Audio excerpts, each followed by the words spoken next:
Hello friends, இன்றைக்கி ஷோபா லாகில் பாருங்க மீன் maker வச்சு பஜ்ஜி செய்ய போகிறேன். அதாவது சோயா வச்சு சோயா பஜ்ஜி செய்ய போகிறேன். அதுக்கு பாருங்கள், இது சோயா எடுத்து நான் வெந்நீரில் போட்டு அவிச்சு வச்சுருக்கேன். அப்புறம் பெரிய வெங்காயம் நான் கட் பண்ணி வச்சுருக்கேன். தேவையான அளவுக்கு நீளமாக கட் பண்ணணும். அப்புறம் கொஞ்சமாக கருவேப்பிலை சேர்த்து வச்சுருக்கேன். அதையும் பொடியாக கட் பண்ணி வச்சுருக்கேன். இந்த சோயாவையும் கொஞ்சம் பொடியாக கட் பண்ணிக்குவோம். இப்போ பாருங்கள், இந்த சோயா எல்லாம் சின்ன சின்ன பீசஸாக கட் பண்ணியாச்சு.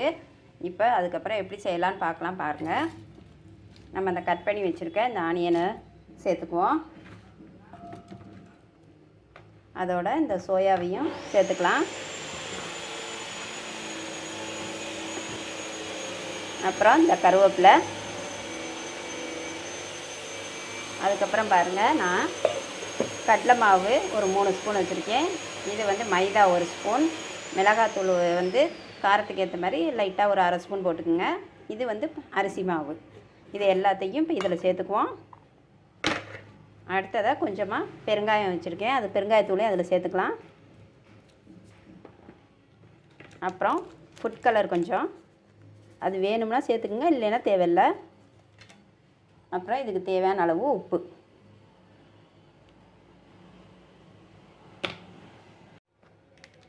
அப்புறம் கொஞ்சமாக ஜீரகம் சேர்த்துக்குவோம். இப்போ இது எல்லாத்தையும் போட்டு ஒன்றா பிசைஞ்சு எடுத்துக்கலாம்.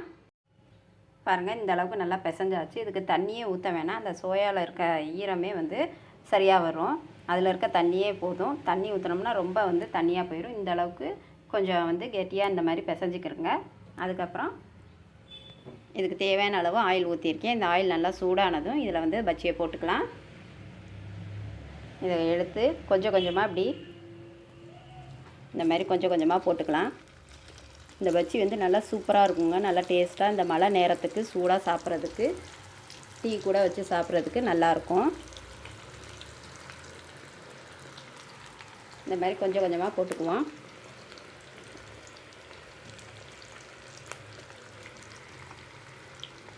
இது கொஞ்சம் நல்லா ரோஸ்ட் ஆகட்டும். அப்புறம் திருப்பி விடலாம். இப்போ பாருங்கள், எல்லாமே ஓரளவுக்கு ஒன் சைடு நல்லா மொறுமொறுன்னு வந்துருச்சு. இப்போ இதை அப்படியே திருப்பி விடுவோம்.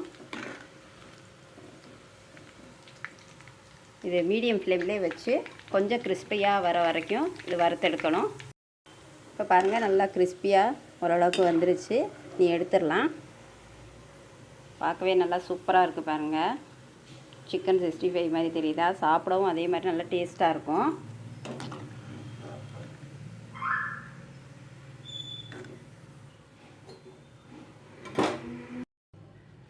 இப்போ எல்லாம் எடுத்தாச்சு. இப்போ இருக்கிற பேலன்ஸையும் அதில் போட்டுக்கலாம்.